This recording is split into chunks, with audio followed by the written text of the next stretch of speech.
friends. Father Francophone here, National Director of Priests for Life. Welcome to our program. And it is a great joy to have you with us, Christians and patriots from clear across our country and our friends from around the world.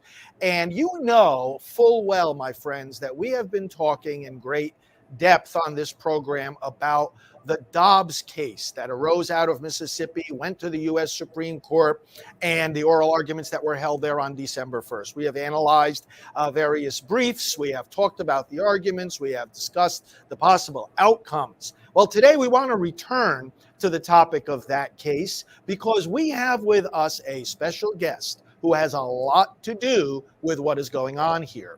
She is a Mississippi state representative, and she is actually the author of the bill, the Gestational Age Act, which the Supreme Court is reviewing in this case. We are very privileged to have Representative Becky Currie with us. And Representative Currie, thanks so much for taking the time to be on our program. It's my honor to be here. Well, you know, you and I have not known each other for a long time. It was actually this case that brought us into contact with each other.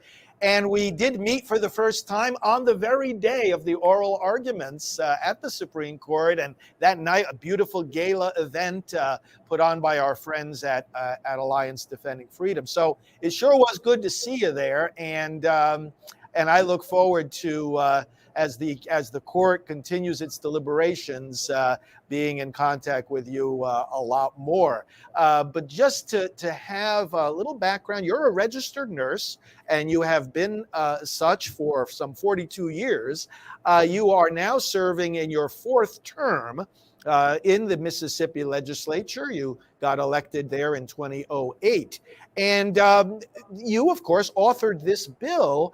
I'd like you to start by telling our audience, how was it that this bill, which protects babies in the womb from 15 weeks forward, how did it come to be? Well, in 2016, we worked on a bill and passed a bill for 20 weeks. And, we were very excited about that bill. It was good to work on. And a couple of years later, Representative Andy Gibson and I started talking, and we said, we're just not really comfortable with that. And as you know, we are pro-life, but you have to chip away at Roe versus Wade. It's not something you can take out in one fatal swoop. And so we began to talk, and I had told him, I've been a nurse for a long time. I worked in labor and delivery in the emergency room for my beginning 25 years. And I had an experience there that really moved me. And it was a baby. Now, this is in the 80s, so our technology was not good as it is now. And a baby was delivered, and it was about 15 weeks. And of course, we put it on our surgical towels, and that baby fought to live. That baby fought to live. The heartbeat for around 15 to 20 minutes. And, of course, I looked at it very good because, it was a baby, and I prayed, and, the mother was very upset, and, she didn't stay in the room as long as I did with the baby, but, we just continued to pray. And, it was just amazing to me, the organs, you could see the baby's chest beating, fingernails, all kinds of things. And that stuck with me throughout many, many years. So before we started working on this bill, I started looking at 15 weeks, and that's where the 15 weeks came in. And, now we know that they have all their major organs. They can taste the food that the mother's eaten. They feel pain. And, most of them suck their thumb at this stage. And, so 15 weeks just obviously stuck with me for a long period of time. And when I researched it and the felt pain, I realized that the abortion procedure is very brutal procedure done to a baby. I mean, they literally go in and chop this baby up and remove it from the uterus. And we wouldn't do that. And I think most people wouldn't do that if they knew that they were inflicting pain on another person. And so we decided to go with 15 weeks. And from that day forth, we just felt anointed with this bill. And I told our Speaker of the House, I think this bill is going all the way. Um, little did I know this woman from Brookhaven, Mississippi, that this was really going to happen when they gave me a call to say, the Supreme Court has taken up your bill. How do you feel? I wasn't sure. I couldn't comprehend it. But I always knew that bill from the day we started working on it in 2018 was special. It is special. And throughout my, about 30 years now of being in the national pro-life leadership, I have often said, the states have to push back against Roe v. Wade in the sense that not only, as you well know, not only did it take away the recognition of the baby's right to life, it took away the recognition of the state's right to protect its own children. And, I've always said, look, if a state's elected representatives like yourself and their governor want to pass measures to protect these children, they should do so. They should be allowed to do so. And the only way to push back against Roe v. Wade is for them actually to do so and then battle it out in court. And I want to trace with you and get your reflections on how this has developed, because, of course, you authored the bill. It was debated, voted upon. It was Governor Phil Bryant at that time, of course, who signed it into law, and we express our thanks to him. But then I guess it was expected, right, that the pro-abortion people would bring this to court. There's only one abortion mill left in Mississippi, Jackson Women's Health Organization. They brought it to court. And what's fascinating to me, and I think our viewers need to understand this, and I'd like your thoughts about it. The district court, when they first heard this challenge, paid no heed at all to the reasons why you and your colleagues representing the people of Mississippi passed this bill. There were interests that the courts have said the states have, and that you were pursuing. I want to explore what those interests were. But the court said, look, the state has an interest in the life of the baby. The state has an interest in the health of the mother. And the state has an interest, too, in the integrity of the medical profession. And, of course, you and your colleagues gathered together all this information and the motives for passing this law. And tell us how, the court sort of like just said, oh, we don't want to hear any of that. This is before viability. This is only 15 weeks. And therefore, it's unconstitutional. That must have really, to me, and to a lot of people, that's just so offensive that they wouldn't even consider why you were doing it. Well, even from the beginning, when Roe v. Wade and Casey were enacted, you had a handful of people that made these decisions for the entire country, which should have never happened. So it is very frustrating when you have a body of legislators by the Constitution who are supposed to make the laws to have one liberal judge, no matter what you do. And we've passed several bills. We've passed that the doctor at the abortion clinic has to be OBGYN certified and has admitting privileges in case something goes wrong with the health of the mother, and just several different things. But no matter what we sent to this one judge, and we all know anything we do, we're going to be sued. And I had several constituents of mine ask me, aren't you tired of taking Mississippi into lawsuits and spending all that money? And I said, no, I'm not. I'm never going to be tired of it, because, this should have never been the law of the land. They claim it to be the law of the land, yet nowhere in the Constitution can you find it.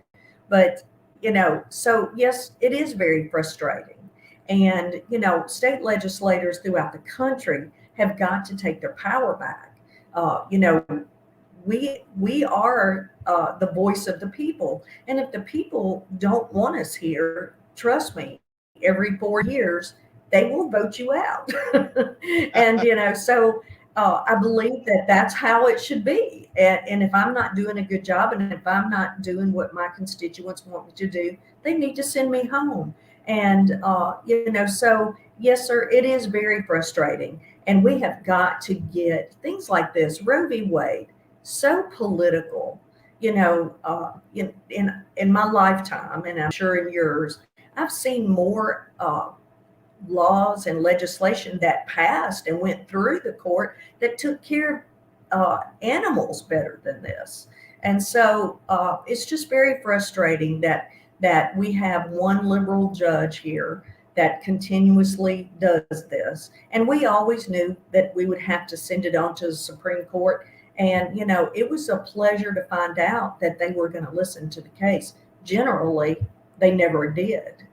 They just let the lower courts rule. And so we would never get anything passed. So it's been an amazing journey. And like I said, when we were working on this bill, we just knew this was anointed and it was going to, and it's not going to be you or me or anybody else. God has opened the path and he planted the seeds, for three new justices that wanted to hear the case and hopefully understand the Constitution enough to realize that we the people do have a voice. You as a legislator can appreciate more than anyone the briefs that were submitted in this case by legislators. I found those to be some of the most compelling briefs because you had hundreds of state legislators like yourself speaking to the court and saying what you just said, let us do our job. And then there were the members of Congress, hundreds of them. In fact, as I understand it, the largest number of sitting members of Congress ever to ask the court to reverse Roe v. Wade. So it is such a powerful moment. And if people understand, people on both sides of the debate, I say to them, listen, you should want this to go back to the hands of the people and their elected representatives. Because if you think abortion is such a great thing, make your case. Make your case to the people, make it to your elected representatives, and you still have the opportunity to pass policies and laws that implement your view. But Becky, what did you think? You and I were together in Washington on the day of the oral arguments. What did you think when you heard the oral arguments? How did you feel it went? Well, of course, some of your liberal judges, we all expected, it was pretty natural for me to hear them, but it was very refreshing to hear Amy Coney Barrett and Kavanaugh. And, it gave me hope. And that's my new word. It gave me hope because, like I said, we've passed so many bills and we always pray about it and we always have hope. But, really, it's here. We finally made it. So we just have to hope. And I have several hopes for this bill. If they don't take it at face value, at least give us our state rights back. We're never going to be a New York or a California here in Mississippi. We're never going to be that. This was a bipartisan bill, by the way. We had many Democrats and all Republicans that voted for it, and the people spoke. We are a pro-life state, and so here in Mississippi, we need to be able to elect our legislators, let them pass laws, and that be the law of the land. We shouldn't have 9 people sitting, wherever they sit. Nobody knows where they are, except on occasion. But making these decisions for the people. It should have never been done this way. And I hope and I pray. And those, like I said, that's my new word is hope. That that we wake up and realize that state legislators are here for a reason. And we're here because we're closest to the people's voice. I Yeah. hear and I talk to my constituents. I go to the grocery store and talk to them. So we are here amongst the people. And, like I said, when they get tired of me being here, they'll send me home. Yeah, exactly, exactly. And this is what, I've often been saying as this case has been making its way through the courts that, you can sit down with your state legislator, you can vote him or her out of office or into office. You can't do that with a Supreme Court justice. And No, this is where, bringing the abortion policy back to the state level would be just the smart thing to do and the right thing to do. So now we wait for the court, and I know that I imagine, as we're doing here this afternoon, that you've been asked to speak a lot. I saw one of your op-eds on this case, and has it become a busy time for you, in addition to your other legislative duties, to be asked to address this particular matter now that it's on the Supreme Court? I have been asked. I've been pretty picky about who I sit down with, and because I don't want to get into an argument with people who just want to bash what we've done and have no open mind to see that this still is a bill. If you read the bill, this pregnancy, 15 weeks is 3.5 months of pregnancy. So it's not a ban on abortion. It is, let's be real. Let's be real that we need to protect life at a certain point, and that yes, we are pro-life, but this is a very common sense bill. What I hate more than anything, is late term abortion, and I think that there has to be a cutoff time. And like I said, either they need to take it at face value or they need to send it back to the states, where you're going to have some states that are going to be pro-life, period. Uh, but when I think about this, Father, I think, you know, how many millions of lives we will save, even if they just take it at face value. And, so my hopes are big. Uh, but I know that they're right, and I know that God is in charge of this. And I sometimes wonder when I do my day to day. We're fighting over congressional lines this week. We're fighting over this and that. And sometimes I wonder, because I'm still a practicing nurse, so I go home and go back to work, and I still I have two jobs. This is a part-time job, they say. I hadn't found the part-time in it yet, but so I have to feel like common sense will eventually prevail. Exactly, exactly. And that's our hope too. Well, Representative Becky Currie, as you know, we have invited you and you have accepted to receive an award. Now, we're doing this for you and some of your colleagues on the Senate side, Senator Joey Fillingane and Angela Hall, who have worked hard on this bill as well.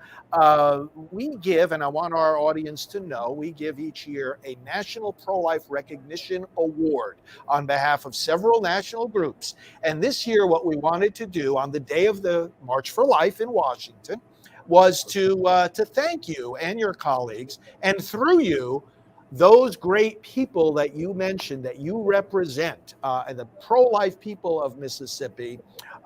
We want to thank them. We want to honor them. We want to recognize them and all the elected and appointed officials there who have had a hand in making this law a reality. And so I want to congratulate and thank you for accepting that honor. It will be a privilege to actually give you the award. And as you well know, I mean, this is not a matter of looking for, looking for thanks or earthly honors. We do it for the very reasons you said. We want to protect life. We want to honor God. We want to do what the Constitution would provide for. But we do want to honor you and thank you and encourage people like yourself and all the people that you represent who have made this possible as well. So it is our pleasure to give you the 2022 Pro-Life Recognition Award. And we hope that that will be an encouragement to all the folks there at home to keep on being that voice for these babies, no matter what the court ultimately says. That's right. We're not going to stop advocating for them. That's right. And I appreciate it so much. And like you said, this is not an honor for it's an honor for me, but worldly recognitions, they don't matter. And like I said, I finally know why I'm a legislator.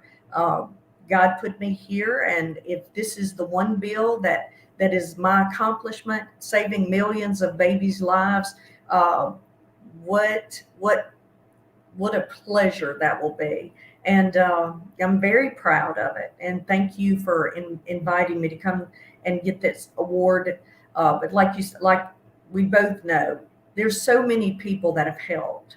If I didn't have a governor and a speaker of the House that I knew was behind me, and that governor wasn't going to sign that bill, and he was excited to do so, it'd be very difficult. So there's a lot of people that have played a hand in this. That's right. That's exactly right. We wish we could have all of them together to receive our gratitude, but we certainly convey it to them all. So thanks so much, Representative Becky Currie. We will be in touch, and may the blessings of the Lord be with you, your family, your colleagues, and all the work that you do. And also with you. Thank you so much. And I'll see you soon. See you soon. And thank you all, brothers and sisters, for watching today. And please continue to follow the progress of this case and learn more about the arguments. You can go to SupremeCourtVictory.com. That's our special website where you'll see the briefs, you'll see the arguments, you'll see the prayer campaign, and you'll see many other interviews as well that we have done with various friends of the court. Thank you all. God bless you and your families. This is Father Frank Pavone of Priests for Life. We will talk to you soon.